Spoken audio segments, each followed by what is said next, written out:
Почитувани, добра вечер. Среде, 19 часот и 15 минути, а вие сте со Трета порта, емисија која ви ги пренесува најинтересните политички случувања од светот на интернетот од изминатата недела. Во оваа емисија ќе зборуваме за неколку централни теми. Тоа се екстерните тестирања за студентите на факултетите, како и извештајот на Европската Унија за напредокот на Македонија. Ќе видиме реакции и мислења во однос на овие две теми, а ќе видиме и реакции за престоечките зголемени казни во сообраќајот кои се најавени од Министерството за внатрешни работи.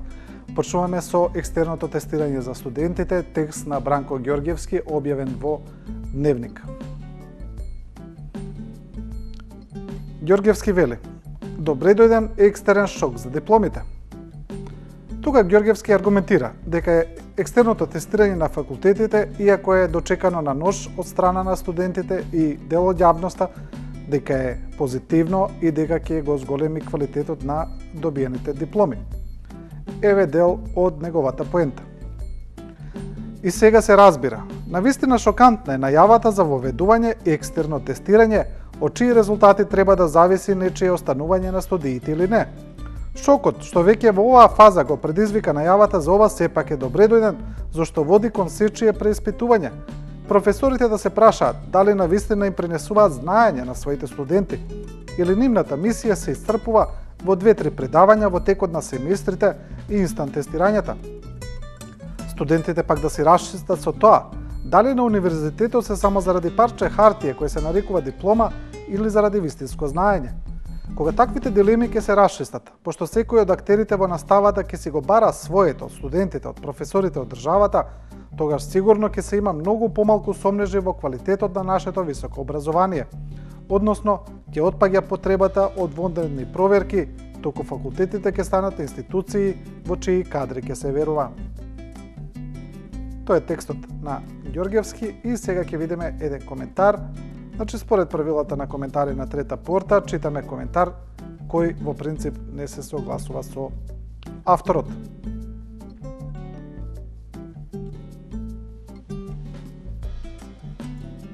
Значи, еве, еден читател го вели следното. Јас сум пензиониран професор од Америка. Таму дипломирав и докторирав и предавав 30 години на 2 универзитета. Оно што го кажувате за квалитетот на образованието во Македонија е сосема точно. Во Македонија имам предавано на 3 државни универзитети, така да имам лично искуство. Моје лично мислење е дека во Македонија нема ни грам волја од никого за вистински да се реши проблемот со квалитетот на високото образование. Има само глумење, најглавно од владата. Ово што го презентира владата како начин да се реши проблемот е чисто лудило. Со тоа владата само глуми дека се грижи за високото образование, професорите глумат дека се грижат за квалитетот на нивните предавања, студентите глумат дека навистина учат, родителите глумат дека се грижат за квалитетот на образованието на нивните деца и така на крај на денот секој е задоволен, затоа нема од никого вистинска волја работите да се сменат. Ете, тоа е коментар од читател кој вели дека е пензиониран професор кој предавал во Америка на текстот на Бранко Ѓорѓевски во Дневник. Продолжуваме со екстерното или со државните испити, како што официјално се нарекуваат, кои ќе треба студентите во 2 и 4 година да ги полагаат, за да потврдат дека оние испити кои веќе ги положиле, дека се навистина положени со знаење, а не на некој друг начин. Сега ќе видиме еден интересен Facebook коментар, тоа е на Мартин Мартиновски, кој до скоро беше портпарол на владата. Мартиновски вели: сум учел и дома и надвор. Комуницирам со луѓе што учеле и работат во Европа и Соединетите Американски држави. Досега никој не спомнал за екстерно во високо образование како што го објасни министрот Адеми. Думата ми е дека тоа не е начин како да се воведе ред во високото образование во Македонија. Значи, прилично интересен став од некој, како што кажав, што доскоро ја извршуваше функцијата портпарол на владата. Продолжуваме со професорот Нано Ружин. Значи, тука имаме еден коментар кој може да се каже дека е предвидлив, критички настроен кон ова, па Нано Ружин го вели следното. Еден добар дел од министрите да одат на екстерно тестирање. Во нивните јавни настапи евидентно е дека им недостасува и знаење и правилна употреба на голем број стручни поими. Доколку положат, во што се сомневам, нека размислуваат за екстерно тестирање на студентите. Сега, овој став на професорот Дружин, кој е прилично ироничен, се разбира, е превземен од онивие сајтови кои прават така наречени паравести, значи измислени алтернативни вести, се со цел за да се изведе една хумористична поента, значи појава која одамна се случува во светот и сега е актуелна и во регионот и во Македонија. Па така порталот Breaking.net си има направено вест, значи која се разбира не е вистинска, но е направена со цел да биде смешна. Европската Унија бара екстерно тестирање за јавните функционери.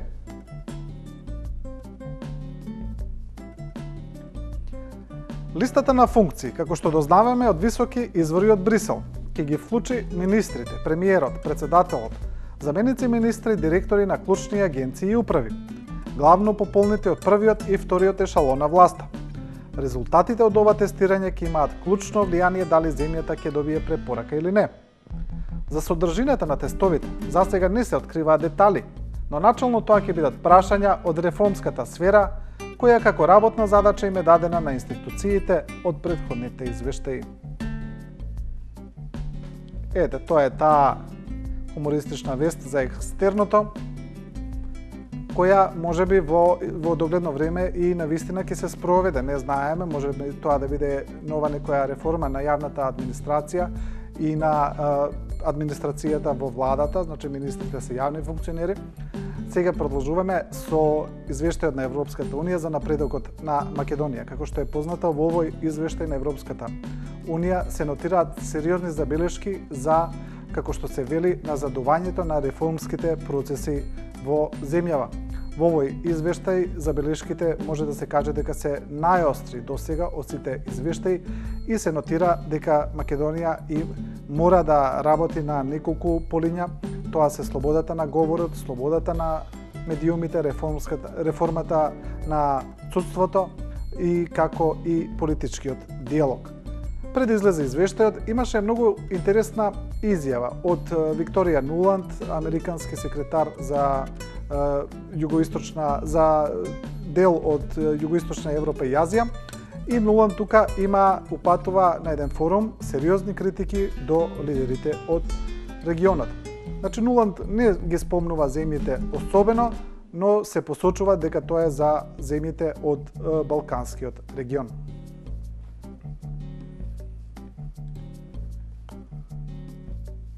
Нуланд вели: регионот загрозен од две рак рани – демократско назадување и корупција.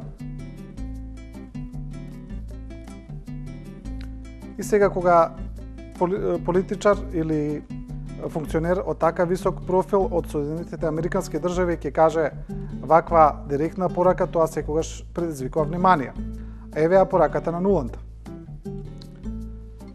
Обраќајќи се до лидерите во регионот, Нуланд праша: како можете ноќе да спиете под заклонот на членот 5 на НАТО, а дење да промовирате нелиберална демократија, да промовирате национализам, да ограничувате слободни медиуми и да го диаболизирате граѓанското општество? Ги прашувам исто и оние кои заштетуваат корумпирани функционери од судска истрага, кои го заобиколуваат парламентот кога им одговара или кои договараат валкани сделки кои ја зголемуваат зависноста на нивните држави од еден извор на енергија, иако се заложиле за диверсификација на државно ниво, праша Викторија Нуланд од Стратешкиот форум за Централна и Источна Европа. Значи, тоа е прилично директната изјава на Викторија Нуланд. Сега во однос на извештајот ќе видиме неколку реакции. Еве една на аналитичарот Арсем Зеколи, кој вели: од оно што досега може да се заклучи, новиот извештај на Европската Унија всушност се однесува на состојбите во Македонија во 2011 година. Сегашните состојби се криминалот и корупцијата ќе бидат опфатени со извештајот за 2017 во одсекот постмортем. Значи за оние гледачи кои не знаат, постмортем се однесува на пациент кој е починат. Продолжуваме со коментар на новинарот Бранко Тричковски, кој е познат по неговиот остар јазик и чии коментари се најчесто иронични и во истина и овој пат и повторно е таков и е во слична насока со аналитичарот Зеколи. Кога би ме замолиле јас да напишам извештај за назадувањето на Македонија, во Брисел денеска ќе можеа да го изрецитираат единствениот реален документ за земјата со тежок суицидален синдром. Македонија не ги исполнува политичките критериуми од Копенхаген. Власта го смета оддалечувањето од Европа за остварување на својата историска мисија. Отсуството на политички диалог и општата депресија во општеството се последица на уништувањето на европските перспективи, а не една од причините за нивно неисполнување до границите кои ги би го овозможиле почетокот на преговорите. Смената на власта е приоритетна цел со остварување демократска Европа, со чие остварување демократска Европа ќе помогне со сите средства. Тоа е коментарот на Тричковски, а истиот ден кога се објави извештајот на Европската Унија, во Македонија се случи спектакуларно апсење, приведување на десетина судии од скопските судови и ова исто така предизвика коментари на социјалните мрежи. Еве веста, повеќе од 10 судии уапсени во Скопје и еден од честите коментари за ова беше, како што вели овој Facebook корисник, случајно со објавувањето на извештајот од Европската Унија за напредокот на Македонија.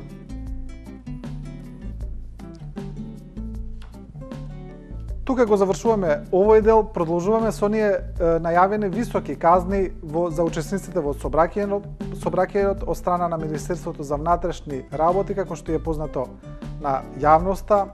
Казните за кој дел од учесниците во собраќајот, дел од граѓаните и сега се жалеа дека беа високи, сега се зголемуваат, така сега се воведуваат и нови категории, се казнуваат и оние кои седат до шоферот во автомобилот, значи совозачите, се казнуваат и автомобили кои ќе имаат валкани гуми и доста други категории, има казни за пешаците, и казни за пешаците кои се движат по тротоарите на недозволен начин, и тоа се категории кои досега не беа присутни во досегашниот закон.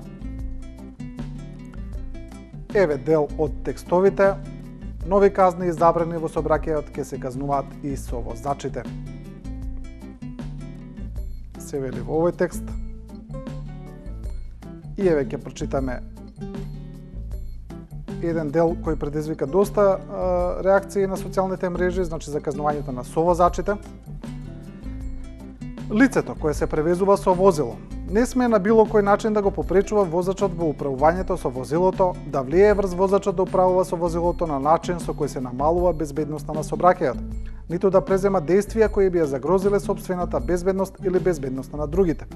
Отворање на врата, наведнување преку прозор, скокнување и скокнување од возило и слично.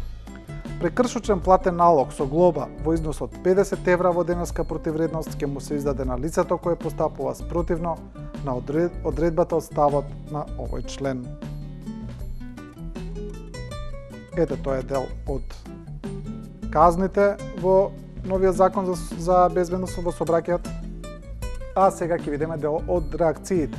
Новинарот Ерол Ризаов напиша една интересна колумна, вели дракон во премиерската фотелја, и тука алудирајќи на казните кои според Ризаов се драконски. А зошто дракон во премиерска фотелја, Ризаов објаснува во овој дел од колумната.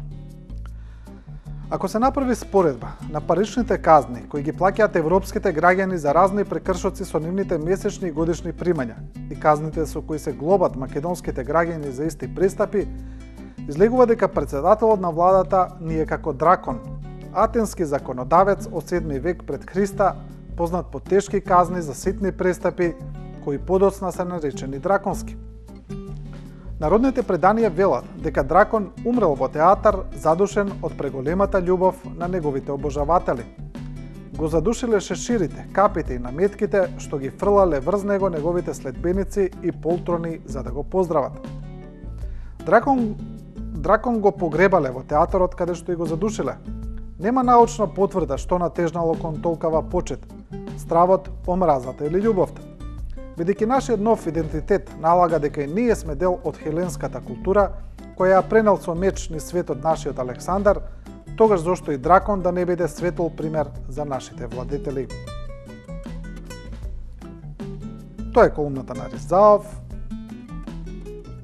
со остар јазик, интересна и провокативна како и секогаш, и сега ќе видиме еден од коментарите. Како што кажавме порано, ги читаме оние коментари кои не се согласуваат со авторот. Па еве еден од читателите на неговата колумна вели: во Соединетите Американски држави наголемо се гонат вработени кои ќе пренесат на медиумите валканици на сопствената држава кон останатиот свет, па мораат бегство дури во Русија, апсат странски новинари кога известуваат за расни немири. Се преслушкуваат новинари, се упатуваат закани директно од Белата куќа ако на тамошни поединци не им се медисува пишувањето за власт. Саркози лапна 30.000 франци за навреда од новинар и така натаму. Околу собраќајните казни ги упатувам сите тоа да им го објаснат на фамилиите на жртвите од пијани возачи, праѓање на црвено, возење без положен испит, возење 150 км во град или 200 км на отворен пат. Ете, тоа е еден од читателите кој не се согласува со поентата на Ризаов и неговата колумна Дракон во премиерска фотелја. Продолжуваме со еден настан кој се случи во изминатата недела, а тоа е хуманитарниот настан за поддршка на затворениот новинар Томислав Кежаровски. Дел од новинарите во Македонија организираа хуманитарна акција која треба да му помогне на неговото семејство, кое е оставено во многу тешки моменти, бидејќи Кежаровски е во домашен притвор и тоа значи дека тој не може ни да работи, а неговото семејство нема никакви примања. Кежаровски овој пат доби и поддршка од Европската федерација на новинари, чиј председател дојде во Скопје и побара од властите да се направи реформа во медиумската сфера и меѓу другото побара итно ослободување на Кежаровски. Ова е Facebook статусот на сопругата на Томислав Кежаровски, Марина Кежаровска, која посочува едно видео кое е направено од европските колеги. Погледнете го видеото што го подготвија новинарите од светот за Томча. Бројка од 300.000 новинари безусловно бараат ослободување од каква било одговорност. Сега јас предлагам да го видиме видеото кое е направено од страна на светските новинари за поддршка на Томислав Кежаровски.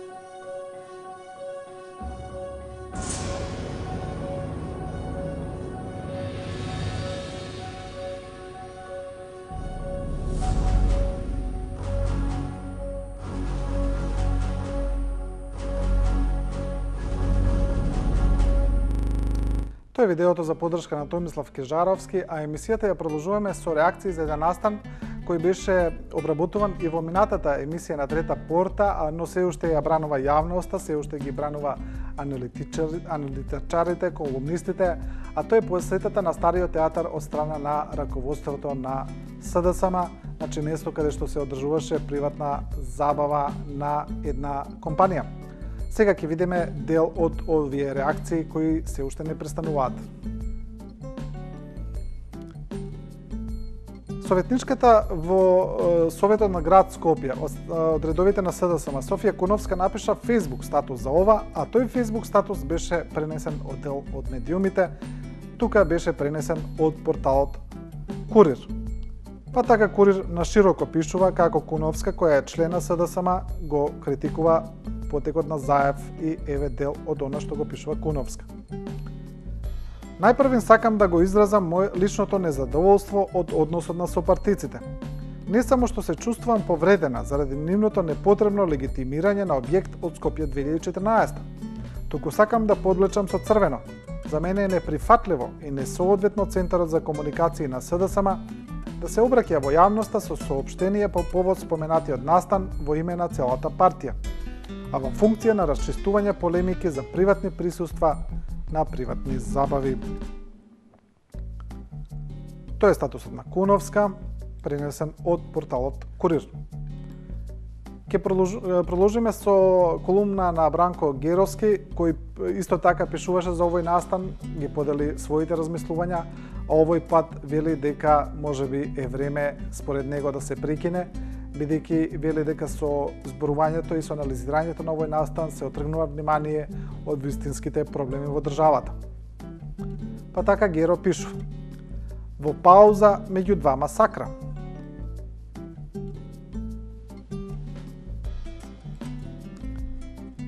Според тоа, ако ги апсолвираме темите за барокот и боемштината до ниво на резолуција, како она дали се за Заев или се за Бранко, јас би го свртал вниманието на неколку ситници што ни се случија во меѓувреме, додека нашиве Facebook опозиционери посветено и занесено ја играа представата на мртвога германца Шамар Опалише.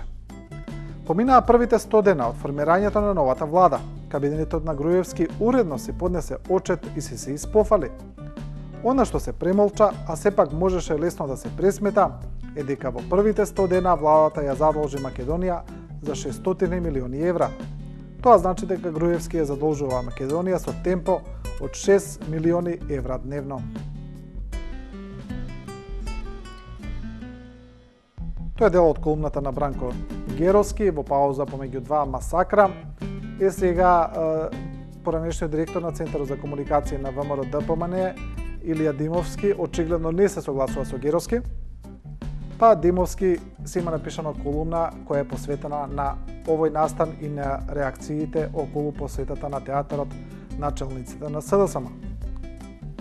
Опозицијско глумење, двојниот одраз во театарските огледала. Е колумната на Димовски и еве дел од неговата поента.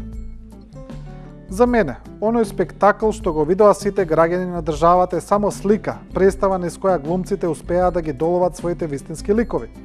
Представа која ги покажа карактерите во вистинско светло. Тоа што во овој настан се случи во објект на театар е сосема случајно поклопување за кое единствено треба да бидат загрижени само професионалните глумци. Не можете да се избегате од кожата и од умот, велат старите. Тој што си, тоа си, само малку невнимание и еуфорија, залиена со гламур, и лесно се препознаваш, предаваш и издаваш. Мене оној настан воопшто не ми сметаше поради нивниот раскош или желба за презентација на својот елитизам.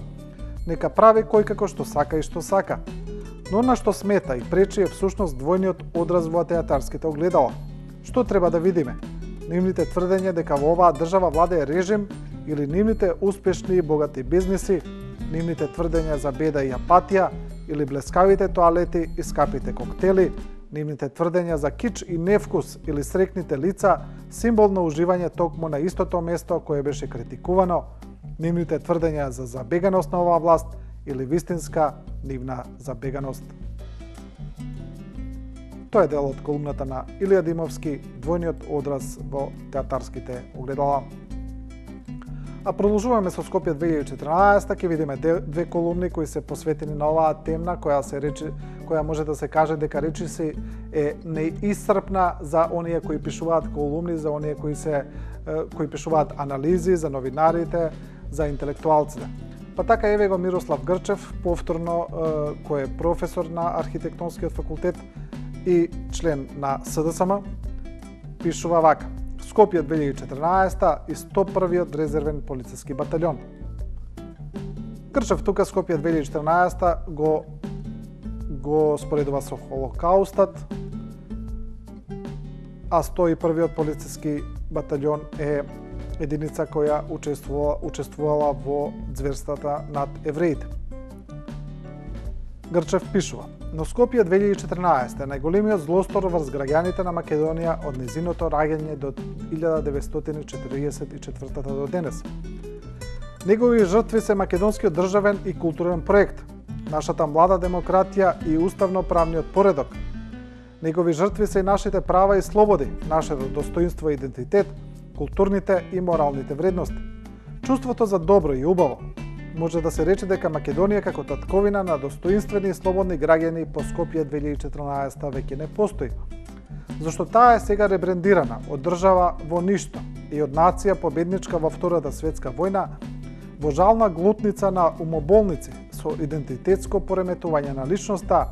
Скопје 2014 е македонскиот општествено-културен холокауст. Тоа го пишува професорот Грчев во колумната Скопје 2014 и 101-виот резервен полициски батальон. Продолжуваме со колумна на Тони Науновски, кој има различно мислење од професорот Грчев и вели дека Скопје 2014 го критикуваат оние кои не ја сакаат државата. Поглед во македонското огледало. Само исцрпувачкиот обид на така наречени соросоиди да ја дифузираат нивната лична хистерија, предизвикана од позитивните значења и мултидимензионалната објективна вредност на грандиозниот проект Скопје 2014, денес повеќе не може да се објасни поинаку, освен како немоќ да се сооча со сопственото неразбирање на символиката на македонизмот, продуктивните значења на историското, нераскинливата поврзаност меѓу сите епохи на развојот на македонската национална самосвест и државност. Тоа го вели Тони Науновски во колумната Поглед во македонското огледало. Продолжуваме со колумна на Драган Павловиќ Латас, која се нарекува хотелиерство. Сега неговата колумна се однесува на прилично интересен настан, имено медиумите открија дека во Подскопското Кале ќе се гради хотел, а тој хотел ќе го гради компанија која е во собственост на Љупчо Георгиевски, председателот на ВМРО Народна партија, и она што беше интересно во целата вест е што Георгиевски е долгогодишен критичар на власта, а жесток критичар на Скопје 2014 и така наречениот барок. Па Георгиевски кажа дека тој хотелот морал да го гради во барок, но доколку паднала власта, тој ќе ја сменил фасадата, а инаку ќе направил вистински барок. Па сега Драган Павловиќ Латас пишува: хотелиерство. За мене, оној спектакл што го видоа сите граѓани на државата е само слика, представа низ која глумците успеа да ги доловат вистинските ликови. Ако може да се верува на веста, а би требало, Љупчо Георгиевски купил плац под Кале за изградба на хотел. Барокен, секако. Не е забележано дали Љупчо Георгиевски во таа прилика ќе се третира како домашен или странски инвеститор со државјанство на една од земјите во Европскиот сојуз, а тоа не е сеедно. Како странски инвеститор би бил поинаку третиран. Треба некој од владата да му дојде на отворање и сечење лента и да го има на насловните страни и телевизиските најави. Куварите би биле од Бугарија, како и масирките, а келнерите се обезбедени од раководството на неговата ВМРО Народна партија, таман сите да ги вдоми. И онака неговата партија од секогаш најмногу конкуренција имала за бодигарди, секретарки и шофери. Шофер кај Љупчо не е возач како секој друг. Неговиот шофер, на пример, долго беше негов ташнаревик или стручно речено, лице одговорно за финансиски трансфер на кеш. Бодигардите му станаа бизнисмени со респективен лагер недвижности. Ова е колумна на Драган Павловиќ Латас за хотелот на Љупчо Георгиевски. И емисијата ќе ја завршиме со една надворешна политичка тема која се обработува од тука. Поранешниот вице-премиер Ивица Боцевски пишува за македонската зависност од енергенски од надвор и вели дека дел од оние кои заговараат дека Македонија треба да се отргне целосно од рускиот извоз на газ, дека тие грешат, дека Македонија треба да се задржи кон овој енергенс кој се добива од Русија. Така Боцевски пишува: Европа ќе си остане со децении зависна од рускиот газ, а за Македонија ќе биде од огромен економскиот, национален и животен интерес проектот Јужен поток да се изгради и Македонија да добие пристап до уште поголеми количини на газ.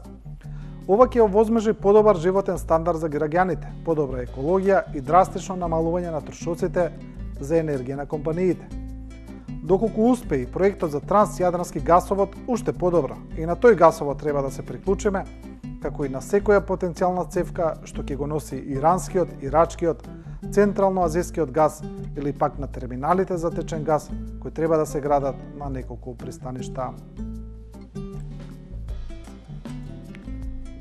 Со овој дел ја завршуваме ова емисија на Трета порта.